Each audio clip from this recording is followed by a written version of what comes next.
Entonces, consejos para mejorar en nuestra oración privada. Conoce a Jesús. Busca las herramientas, los medios. Si es escribir, escribir. Si es el app. Usa los medios, las herramientas que hay. Y en tercer lugar, yo te recomendaría, busca un amigo a quien rendirle cuentas de tu oración, de tu vida de oración. Que te pregunte con un mensaje de texto, ¿oraste hoy, hermano? ¿Estuviste ya en la presencia de Cristo? Necesitamos rendir cuentas de nuestra vida, hermanos. Somos perezosos, especialmente para la oración. Tim Keller en su libro de la oración dice que la oración es la cosa más difícil en el universo. Es difícil orar. No es fácil orar. Va en contra de la carne, va en contra de todo lo que nuestra carne quiere. Y especialmente en este país. Un escritor apellido Davis que escribe sobre la oración dice que este es el país más difícil para orar, Estados Unidos, porque lo tenemos todo. La refri está llena. ¿Por qué voy a pedir el pan nuestro de cada día? Dánoslo hoy, si la refri está llena. Hay dinero en la cuenta de banco. Y si no, ahí están las tarjetas de crédito. Hay gasolina en el carro. Y si no, hay un montón de gasolineras. Sé que mañana hay trabajo. Y si no, este país es muy próspero. Hay mucho trabajo. Yo no estoy en la calle. Tengo techo. No tengo un vestido. Tengo un closet lleno de vestidos. No solo para mí, sino para toda mi familia. Es muy difícil orar aquí porque orar es depender de Dios. Y si tú no estás orando, no estás dependiendo de Dios. Estás viviendo en tus recursos y en tus fuerzas. Y al final del día, hermanos, Dios nos llama a depender de Él. Bástate mi gracia, le dijo Jesús a Pablo, ¿verdad? La oración privada tiene su lugar en la vida del creyente.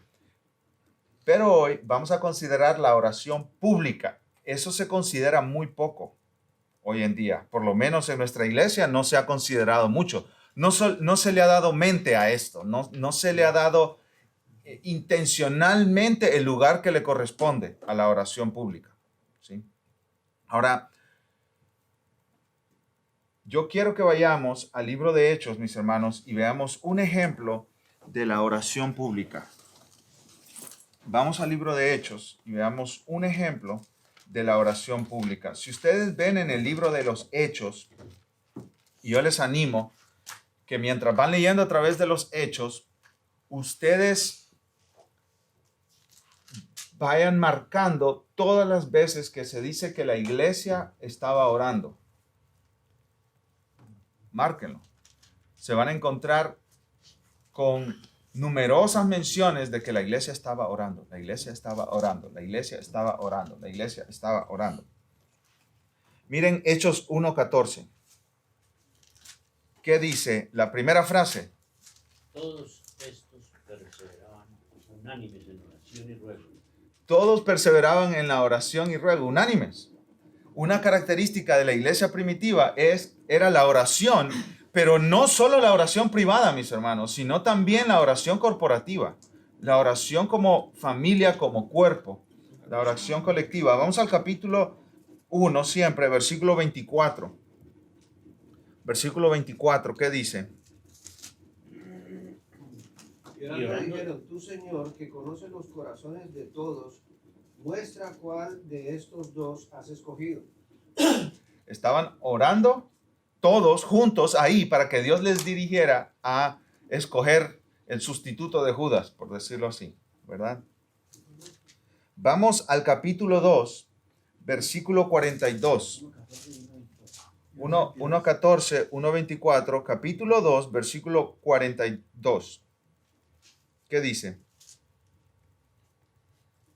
Y perseveraban en la doctrina de los apóstoles, en la comunión unos con otros, en el partimiento del pan y en las oraciones.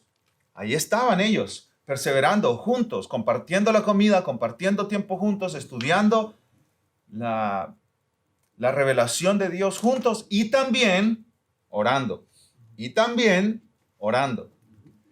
Vamos ahora, mis hermanos, más adelante, capítulo 4, versículo 24. Capítulo 4, versículo 24. ¿Qué ¿Qué dice? Bueno, para dar un poco de contexto, Pedro y Juan habían sido arrestados por predicar en el nombre de Jesús. Ellos defendieron el obedecer a Dios antes que a los hombres. Y la gente, dice en el versículo 13, que reconocía que estos eran hombres sin letras y del vulgo, y se maravillaban y les reconocían que habían estado con Jesús. Estos son seguidores de Jesús, se parecen a Jesús. Y dice en el versículo 21 que los amenazaron y les soltaron. Vamos a leer versículo 23 y 24. Alguien que lo lea, por favor.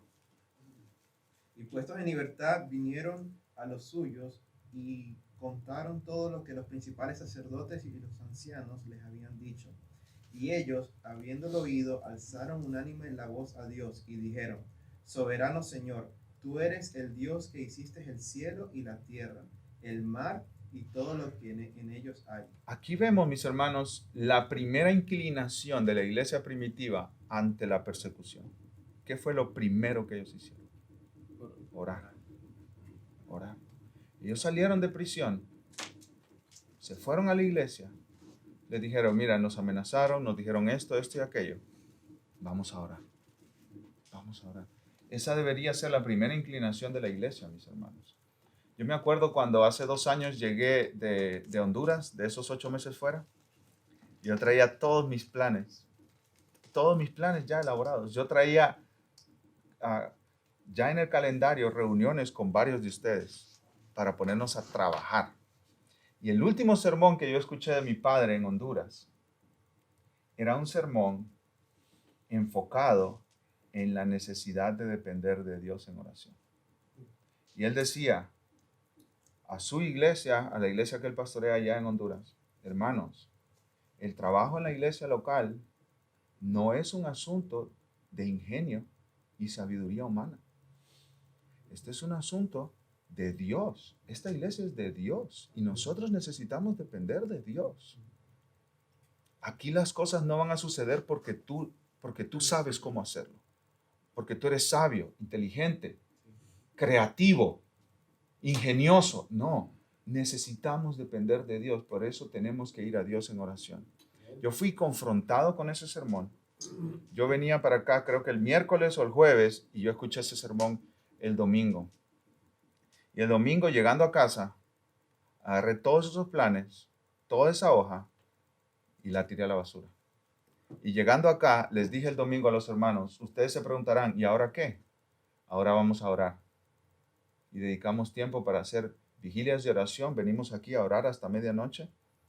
Dedicamos tiempo para orar a nivel personal, a nivel 1 a 1, en los grupos de vida que comenzamos, etcétera, etcétera, etcétera, etcétera.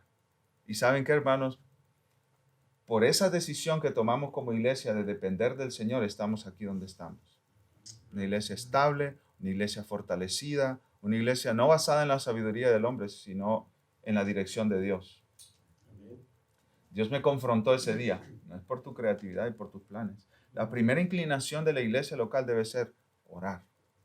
Hay una situación difícil, hermanos. Vamos a orar. Vamos a depender del Señor. ¿Están yendo las cosas bien? Vamos a orar. Vamos a orar. Vamos a pedir la dirección del Señor. Y eso yo lo veo en la experiencia, a nivel personal y a nivel de ministerio también. Y miren lo que sucedió, mis hermanos, en el versículo 31 del capítulo 4. Dice que cuando hubieron orado, porque ellos oraron pidiendo valor para hablar la palabra. Versículo 31 dice: cuando hubieron orado, el lugar en que estaban congregados tembló y todos fueron llenos del Espíritu Santo y hablaban con denuedo la palabra de Dios. Dios responde a su iglesia. Cuando su iglesia se junta a orar, Dios responde a su iglesia. Dios responde a su iglesia. Los hermanos comenzaron por iniciativa de Alex a orar a las 11 de la mañana, 1 hora antes del servicio. Y están aquí orando casi 45 minutos. Gloria a Dios por eso. Orando por la palabra predicada, por el grupo de música, por los hermanos que vienen, porque Dios prepare los corazones. Y ¿saben qué, hermanos? Estamos viendo el fruto y las respuestas de Dios de primera mano, de primera mano. Hace 2 días yo tuve la segunda clase de bautismo con Emanuel y Yajaira. Están súper animados porque quieren verse en esas aguas. Quieren decirle al mundo entero, nosotros somos seguidores de Jesús. Gloria sea a Dios. Estamos viendo la respuesta a eso. Eso no viene de los hombres, mis hermanos. Eso no viene por creatividad nuestra. Si dependiera de nosotros, Emanuel y Yajaira hace tiempo hubieran tirado la toalla. Pero no, dependemos de Dios. Es por la gracia de Dios. Miren lo que sucedió en el capítulo 6, mis hermanos. Ustedes saben la historia. Viudas desatendidas de los griegos. ¿Qué vamos a hacer? ¿Qué vamos a hacer? Los pastores, digamos pastores, ¿verdad? Estoy usando esa frase un poco loosely. Los apóstoles estaban ahí dirigiendo la iglesia. Estaban pastoreando el rebaño. ¿Qué vamos a hacer? ¿Se van a poner ellos a llevarle comida a las viudas, a atenderlas? Ellos dijeron, no. Miren el versículo 4. ¿Quién lo quiere leer, por favor? 6:4. Y nosotros persistiremos en la oración y en el ministerio de la palabra. Nosotros persistiremos en la oración y en el ministerio de la palabra. Yo les he dicho a los hombres que predican aquí en la iglesia, ¿cómo está tu vida de oración? ¿Dónde estás en tu vida de oración? Te preparaste 50 horas para este sermón. ¿Cuánto oraste? ¿Estás dependiendo de Dios? ¿O es una actividad en la carne, en tus fuerzas? Iglesia, recibimos mucha palabra, pero la vida cristiana no es solo doctrina, doctrina, doctrina, sino también devoción a Dios. No hay que hacer una dicotomía. Es fácil como inclinarse por un lado y olvidar el otro, ¿no es cierto? Biblia, Biblia, Biblia, enseñanza, enseñanza, enseñanza, pero cero corazón, cero doctrina. Por el otro lado hay iglesias que cometen el otro error, ¿no es cierto? Devoción, devoción, devoción, cero Biblia, cero enseñanza, cero palabra, cero doctrina. No, nosotros necesitamos las dos cosas. Dios no nos ha llamado a esto o a aquello, sino a ambas cosas. Y los apóstoles aquí dijeron, nos vamos a dedicar al ministerio de la oración y de la palabra. Ambas cosas son importantes, ¿verdad? Hermanos, podemos ir por todo el libro de Hechos, pero yo les quiero mostrar un ejemplo más en Hechos 13. Antes de Hechos 13 hay más ejemplos. Después de Hechos 13 hay más ejemplos de la iglesia orando, la iglesia intercediendo, la iglesia dependiendo de Dios en oración, ¿verdad? Entonces aquí vemos los líderes que había en la iglesia de Antioquía. Ahí estaban Bernabé, Simón, Lucio, Manaén, Saulo. Miren el versículo 2 lo que dice. Ministrando estos al Señor y ayunando, dijo el Espíritu Santo, apartadme a Bernabé y a Saulo para la obra a la que los he llamado. Entonces, habiendo ayunado y orado, les impusieron las manos y los despidieron. Aquí empieza. Buenos días, Amaury, te metiste ahí, yo ni te vi, ¿eh? Como fantasma te metiste. Ahí, hermanos, comenzó el primer viaje misionero de la historia del cristianismo. ¿Qué fue lo que impulsó ese viaje misionero? ¿Qué fue lo que organizó ese viaje misionero? Una iglesia en oración, mis hermanos, dependiendo de Dios. No podemos hacer misiones sin oración. Si no, todo llega a ser un esfuerzo humano, carnal, que no tiene los motores de Dios detrás, ¿verdad? Los motores de Dios detrás. Entonces, vamos a hablar de la oración pública, viendo la importancia que eso ha tenido para la iglesia desde el primer siglo.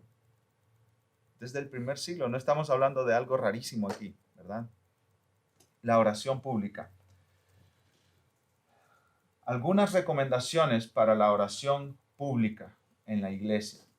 Esto es cuando tú vas allá al frente y tú vas a dirigir al pueblo de Dios a la presencia de Dios. ¿Cómo oras? ¿Cómo orar? Nunca hemos sido instruidos en esto, hermano, ¿sí? Así que esto es algo nuevo para nosotros. En primer lugar, ora el lenguaje de la Biblia. Cuando te pidan orar en un grupo de vida, en un grupo pequeño, cuando te pidan orar aquí los domingos a las 11 antes del servicio, cuando te pidan orar en un servicio de oración en público, donde sea que estés con creyentes, ora el lenguaje de la Biblia. ¿Qué quiere decir esto, hermano? que en lugar de tú salir con tu propia creatividad en tus oraciones, ora lo que el Espíritu Santo ya nos inspiró, que es la voluntad de Dios en su palabra. Ahí está. No tenemos que inventar. No tenemos nosotros que venir con mucha creatividad a Dios. Él nos ha dado palabras inerrantes, palabras seguras. Él nos ha dado peticiones seguras ahí en las Escrituras. Ora eso, ora el lenguaje de la Biblia, ¿verdad? Escucha lo que dice Thomas Murphy. La oración en el santuario debe estar completamente saturada del pensamiento y la expresión de las Escrituras. El lenguaje de la Biblia es el que el Espíritu inspiró y por lo tanto debe estar más de acuerdo con la mente de Dios. Por la misma razón, el lenguaje bíblico debe calcularse mejor para expresar esos sentimientos devocionales que son obra del Espíritu en el corazón. ¿Tú quieres orar de acuerdo a la voluntad de Dios, hermano? Dice Santiago que a veces no recibimos porque no pedimos. Y cuando pedimos, no recibimos porque pedimos mal para gastar en nuestros propios deleites. ¿Quieres pedir bien? Pide lo que está ahí, inspirado por Dios en las Sagradas Escrituras. Pide eso. ¿Quieres recibir de Dios lo que tú pides? Pide lo que Dios quiere. Pide lo que Dios quiere. O habla como Dios ya ha mostrado que se debe hablar en las Escrituras. Entonces, aquí hay dos, digamos, derivados de este punto número 1, ora en el lenguaje de la Biblia. Dos derivados. Dos consejos podemos decir. Estudia y ora las oraciones de las Escrituras. Yo les pregunto, ¿en qué parte de la Biblia vemos oraciones que el pueblo de Dios levanta hacia el trono de la gracia? En Salmos. Salmos, todos los salmos son básicamente oraciones a Dios, cantos a Dios, oraciones cantadas, mejor dicho, ¿no es cierto? Oraciones cantadas a Dios. ¿En qué otras partes de la Biblia hay oraciones que los santos, las mujeres, hombres de Dios, elevan a Dios? Bueno, Hannah fue por Samuel, cuando Dios le dio el hijo. También Miriam también estaba cantando en oración, en sentido. Cuando Moisés, cuando sacaron los judíos de Egipto. Así es, así es. Hay muchas oraciones en el Antiguo Testamento, en el Pentateuco incluso. Cuando Dios le dice a Moisés, voy a destruir a este pueblo y voy a hacer un pueblo nuevo de ti. Y él empieza a interceder por el pueblo. Esa es una oración bíblica. Si tú tienes gente endurecida contra Dios, puedes orar esa oración de Moisés. Abraham también oró. Los patriarcas de la fe oraron a Dios y Dios les escuchó. ¿Dónde más encontramos oraciones en la Biblia? En los evangelios Jesús mismo hizo oraciones intercediendo por Así es. los discípulos, por la mies. Así es, así es. Jesús dijo, oren al Señor de la mies que envía obreros a su mies. Ahí está. Oremos por obreros. En Juan 17, Jesús oró por la unidad de la iglesia, ¿no es cierto? Toda esa oración de Jesús la podemos hacer nosotros también. ¿Dónde más encontramos oraciones? Daniel, capítulo 9. Confesando los pecados, confesando sus pecados. Muchas veces hemos usado Daniel capítulo 9 para orar aquí en la iglesia, confesando a Dios nuestros pecados. Así es. En las epístolas del Nuevo Testamento, que habla, Pablo dice orando por ustedes y comienza a escribir todo por lo que está orando por ellos. Así es. Así todos los profetas oraron, el Señor también Así es. intercedió. Así es. En toda la Biblia hay oraciones, hermanos. No inventemos. No inventemos, no querramos ser creativos. Ahí está la voluntad de Dios, ahí está en su palabra, en oraciones que Dios ha aprobado y ha respondido. Acabamos de leer en Hechos que los hermanos del primer siglo oraron pidiendo valor, valentía para predicar la palabra. Y Dios se las dio. Dios se las dio. Cuando tienes temor, ahí hay muchas oraciones en la Biblia que hacer. Cuando estás angustiado, ahí hay muchas oraciones. Cuando estás en un grave problema, ahí hay más oraciones. Cuando vas a predicar, ahí hay oraciones para hacer. Cuando hay un problema en la iglesia de falta de unidad, ahí está Juan 17. Cuando personas que tú estás discipulando todavía no captan, ya sea el mensaje del evangelio o algún principio de la vida cristiana, ahí hay oraciones. Efesios capítulo 1. Dios, dales el entendimiento. Ora esas peticiones. Si tienes pecado y necesitas confesarlo, ora el Salmo 51. Estás en medio de la angustia, el valle de la sombra y de la muerte. Ahí está. Salmo 91, Salmo 121, Salmo 36. Ora la palabra. ¿Qué sería un buen ejercicio, hermano? Si a ti te piden hacer una oración el domingo, toma una de esas oraciones y no vayas ahí, en inglés dicen rambling. ¿Cómo se diría eso en español? Brincando, saltando. Como ahí tratando de inventar y hasta tropezando con tus palabras, tratando de encontrar una palabra. No, prepárate de antemano con una de las oraciones de la Biblia. Si es una oración de confesión, ahí hay mucho de donde tomar. Donde hombres confiesan su pecado a Dios. Si es una oración de gratitud, agárrate de la Biblia, agárrate de Filipenses, agárrate de las oraciones de los apóstoles. Cualquier sea el tema de la oración, ahí hay en la Biblia. Ese es un consejo. El otro consejo, incorpora el lenguaje de las Escrituras en tus oraciones. No solamente estudia esas oraciones y óralas a nivel personal, sino deja que tus oraciones sean como sazonadas por esas peticiones en la palabra, por esas oraciones de la palabra. No, cuando decimos ora las oraciones de la Biblia, no estamos diciendo repite, como un pájaro que repite. No estamos diciendo eso. Por ejemplo, tomar el Padre Nuestro y empezar a repetirlo sin conciencia de lo que estás diciendo. No estamos diciendo eso. No estamos diciendo toma Efesios 1, Efesios 3, Salmo 51 y repítelo desconectado de tu corazón, de una devoción verdadera a Dios. No estamos diciendo eso. Más bien estamos diciendo que dejes que esas oraciones empiecen a impactar tu corazón de manera que ese lenguaje llegue a ser tu lenguaje. Que ese lenguaje de la oración de la Biblia llegue a ser el lenguaje con el que tú hablas. Ese es el plan. Eso es el consejo, ¿verdad? Que las peticiones de tu corazón lleguen a ser las peticiones de la Biblia. Ese es el consejo. Eso te va a liberar de ¿y por qué cosas voy a orar? ¿Y por qué cosas voy a orar? ¿Verdad? Segunda recomendación para la oración pública. Planifica tus oraciones públicas. Planifica tus oraciones públicas. Escuchen lo que dice William Willimon en un libro sobre la oración pública. Muchas de nuestras oraciones pastorales, o si quieren, quítenle pastorales, ¿verdad? Dice, yo no soy pastor, yo no hago esas oraciones. No, quítenle pastorales. Y dejemos, muchas de nuestras oraciones son un laberinto de clichés confusos, mal pensados, expresiones trilladas, construcciones superficiales y divagaciones formalizadas e impersonales.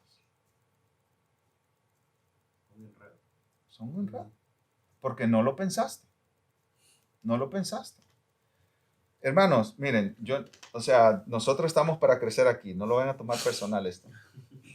Pero yo he escuchado oraciones en el púlpito donde el hermano está diciendo la palabra Señor como 100 veces en una oración de 5 minutos.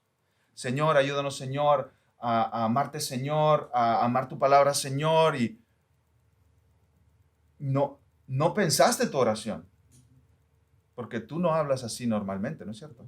Imagínate que yo llegue con Nicolás y hermano Nicolás, ¿cómo estás, Nicolás? Qué bueno verte, Nicolás. Qué bueno que estás aquí, Nicolás. Me trajiste el encargo, Nicolás. ¿Cómo está tu esposa, Nicolás? ¿Cómo están tus hijos, Nicolás? Hermano, yo ya sé que yo me llamo Nicolás. Deja de decirme Nicolás. ¿Sí? Tienes que pensar tus oraciones para no caer en ese laberinto confuso de palabras. Tienes que pensar tus oraciones. A veces, y vamos a dar el beneficio de la duda aquí, los nervios nos ganan, ¿no es cierto? Entonces, tal vez tú te preparaste, pero estaba ahí nervioso, pero hermano, si tú estás nervioso, es porque tú estás pensando más en la gente que en el Rey del Universo a quien tú le estás hablando. Simple y sencillamente. ¿No es cierto? Cuando tú entras a la presencia de Dios en lo privado de tu hogar, hermano, tú no estás nervioso. ¿Por qué estarías nervioso? ¿Por qué estarías nervioso? Si Dios te dice, acércate confiadamente al trono de la gracia. ¿A quién estás orando cuando estás en el púlpito? ¿A la gente? ¿Y por eso estás nervioso? Porque tú dices, ay, que me están escuchando, ¿qué van a decir de mi oración? ¿Qué van a pensar de cómo oro yo? Cuando tú oras, hermano, conscientemente, ven a la presencia de Dios, conscientemente. Esto no es... Esta es una realidad, mis hermanos. Cuando oramos, estamos en la presencia de Dios, como viniendo al trono de la gracia. Él es a quien oramos. Él es a quien oramos. Ese concepto de preparar tu oración, hermano, te va a eliminar un montón de locuras que se dicen cuando la gente está orando. Locuras, locuras, hermano. ¿Sí? Ahorita les voy a decir algunas locuras que se dicen cuando la gente está orando. Seguro ustedes las han dicho, seguro yo las he dicho. Seguro, hermano, seguro. Entonces, aquí 3 consejos para planificar tus oraciones públicas. Planifica la extensión o duración de tus oraciones públicas.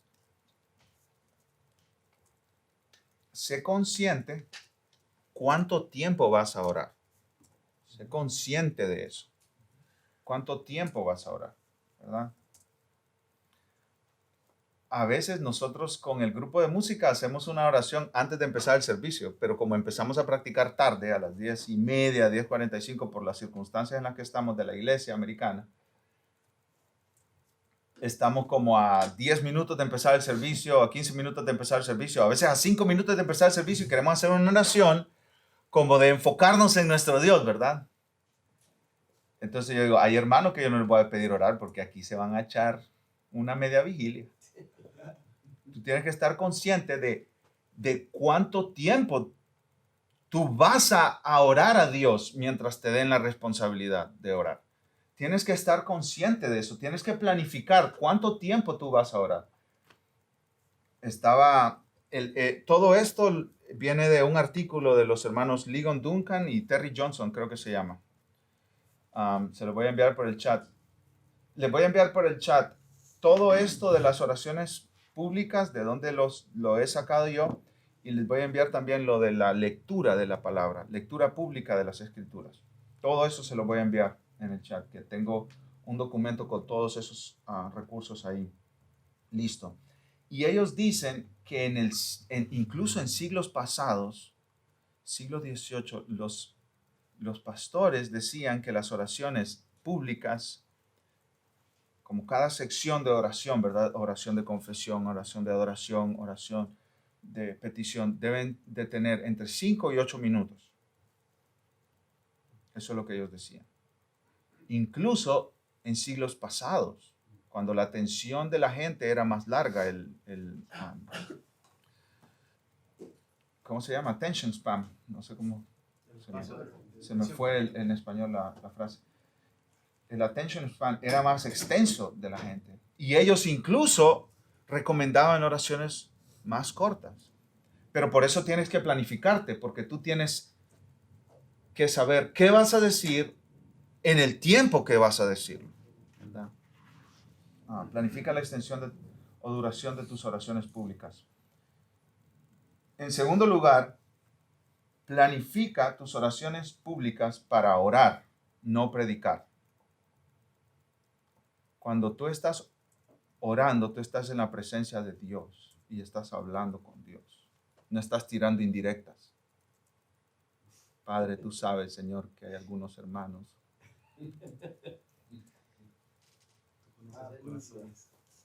Hay algunos hermanos, Señor, que no saben que la importancia de congregarse todos los domingos. Mira, si tú tienes que hablar con un hermano que se ha dejado de congregar, no le tires indirecta. Ve y díselo a la cara. Con amor. Tómate un cafecito con él el miércoles, pero no lo hagas desde el púlpito. No tires indirectas. Tú estás en la presencia de Dios, no estás tirando indirectas a diestra y a siniestra. Señor, hay algunos hermanos que quieran dejar a su esposa aquí, Padre. Yo te pido que tú los redargullas. Tú no estás predicando en el púlpito. Tú no estás predicando en el púlpito cuando oras. Tú estás hablando con el Dios soberano del universo. Hay un ejemplo que los hermanos Ligon Duncan y Terry Johnson ponen en su artículo. Como Dios, tú sabes que nosotros tenemos el servicio de oración los martes a las 6 de la tarde aquí, antes de la práctica del coro. Te pedimos que tú nos pongas en nuestros corazones venir a ese culto. Ya diste el anuncio. Diste el anuncio. Se supone que no tienes que dar el anuncio. Estás orando a Dios. Y Dios ya sabe que te reúnes ahí para la oración. Si tú quieres que Dios ponga en los corazones de los hermanos orar, pídeselo a Dios, pero de otra manera, no tirando indirectas. ¿Cómo sería entonces el otro lado? Pues? Por ejemplo, el salmista dice, hazme ver cuán débil soy. El salmista hace esa petición. Tú puedes orar a Dios y decirle, Dios, nosotros somos hombres y mujeres débiles. Necesitamos de ti, pero a veces nos creemos fuertes, Señor. Permítenos ver nuestra debilidad y nuestra necesidad de ti, de manera que seamos hombres y mujeres de oración, no solo en privado, sino también en público. Conviértenos en una iglesia de oración. Ahí tienes una petición que nació de un salmo, O puedes decir algo así como, Dios, nosotros vemos que el salmista dice, como el ciervo brama por las corrientes de las aguas, así mi alma tiene sed de ti, del Dios vivo. Señor, si somos honestos, nosotros podemos ver en nuestra vida que no tenemos esa sed de ti. Te pedimos perdón, confesamos ese pecado, pero te pedimos que tú pongas en nuestro corazón esa sed de ti, Dios. Sed de tu presencia, de buscarte, de estar contigo, de orar, así como Jesús se apartaba hasta en los momentos más ocupados de su ministerio para estar en oración. Ahí tú oraste una oración bíblica, no regañaste a nadie, no predicaste, no exhortaste, no te tiraste el sermón en medio de la oración. No. Los que predican, yo he hecho eso, hermanos, yo no sé cuántas veces. La oración al final del sermón es como a veces es como todo lo que no dije en el sermón que quise haber dicho, lo tiro en la oración ahí. No, eso es una oración, eso no es predicación. ¿Pero por qué lo hacemos? Porque no nos preparamos de antemano, no planificamos nuestras oraciones. Incluso en ese artículo que les voy a compartir, dice que hay pastores que dedicaban el mismo tiempo que dedicaron para la preparación de su sermón, lo dedicaban para la preparación de sus oraciones. Hermano Ernesto. Pero, pastor, lo que tú estás diciendo es bueno cuando cuando te dicen o te piden un tiempo, decir como un ejemplo, Alex, la semana que viene necesitamos una oración, prepárate, pero en el momento como estamos todos aquí, y dice, mi hermano, ¿tú quieres orar? Claro, por eso hablábamos de que permitas que las oraciones de la Biblia vayan saturando tu corazón. ¿Para qué? Para en el momento de que estés en cualquier momento y tienes que ir al hospital porque alguien está enfermo y te diste cuenta y vas a visitarlo y tú estás ahí en la cama del hospital, tú no te quedó más que 5 minutos para llegar al hospital de donde estabas y no tuviste tiempo para prepararte, que la oración que salga de tu boca a Dios sea una oración saturada de la palabra. Eso siempre, para mí, yo voy pasando. Claro. Mira, mejor en lugar de empezar rambling, en lugar de empezar ahí a tropezarte y diciendo cosas que ni son verdad, lee un salmo mejor, ¿verdad?